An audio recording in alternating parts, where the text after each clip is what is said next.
Most of us actually don't wake up in the morning. You know, the biggest reason we don't wake up in the morning and create our destiny or decide intentionally how we want our day or our life to go, we don't put our attention on that and actually do it. You know the biggest reason or reasons we don't do it? Because we don't believe it.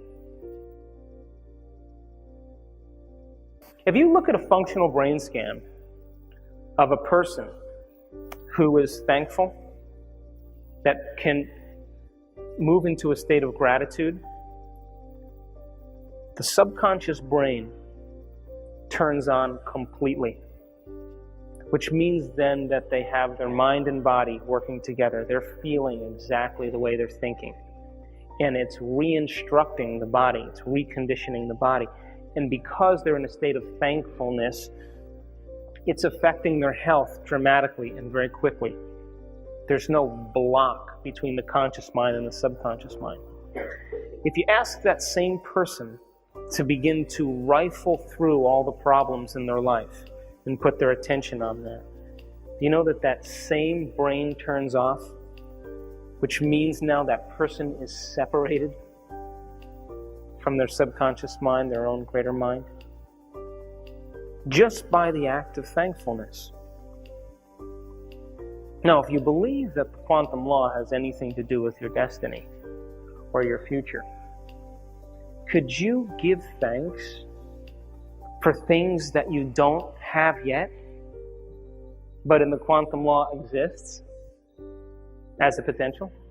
Could you give thanks for the things that you haven't perceived with your senses, you haven't smelled or tasted or felt or touched, but exist in your mind? If you can give thanks for those things and you're in a state of gratitude, what is the signal that the body's getting? That it's happened already, wouldn't you agree? Because so much of our struggle as human beings is that the mind and the body are always working in opposition. We can consciously declare one thing, but we have conditioned the body over time to live in a different chemical state. It's become the mind. And so there's always an opposition. When we get mind and body working together, when we have mind and body on the same page, that is when the heart is open. When we have mind and body, our thought and action, intent and behavior, all working together, we have the power of the universe behind us. Problem is that we spend so much time in the thinking realm of information and never in the applying or the personalizing realm.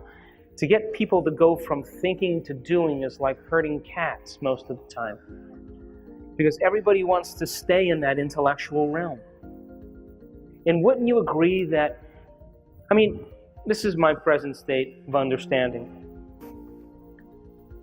Most of us actually don't wake up in the morning. You know, the biggest reason we don't wake up in the morning and create our destiny or decide intentionally how we want our day or our life to go, we don't put our attention on that and actually do it. You know the biggest reason or reasons we don't do it? Because we don't believe it. If you knew that it was true, wouldn't you do it every day? Wouldn't you just do it because you knew it was true? And of course, the second reason is what? I just don't feel like it, Too busy, too much to do. But in the process of change, when you begin to change, you're breaking all your agreements with your environment now, aren't you?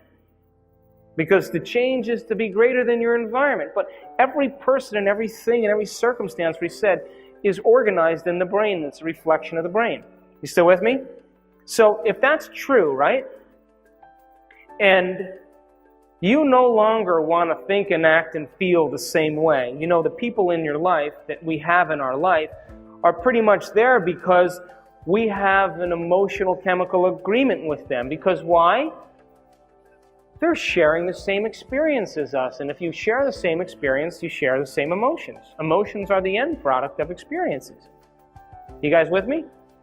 And we know that the brain is organized as a reflection of the environment, because when you meet someone for the first time, you shake their hand and you say, how are you doing? They go, great. And they go, listen, I used to live in this place. And then I say, you lived in that place?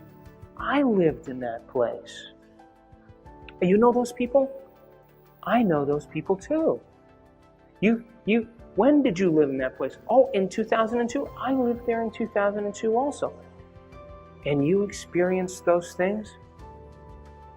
I've experienced those things too.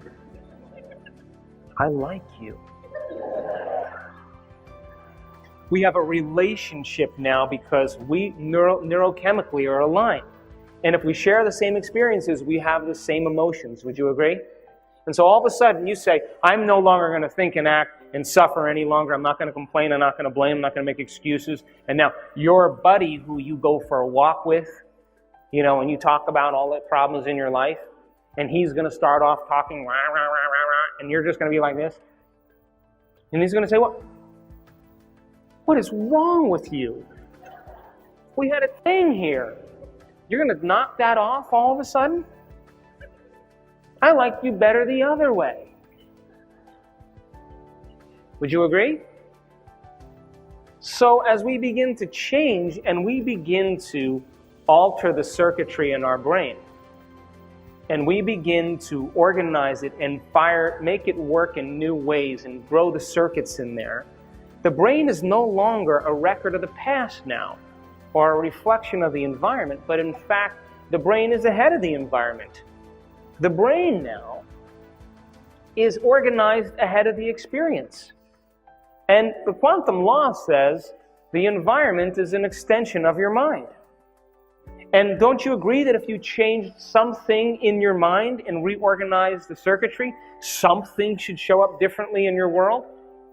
I believe that.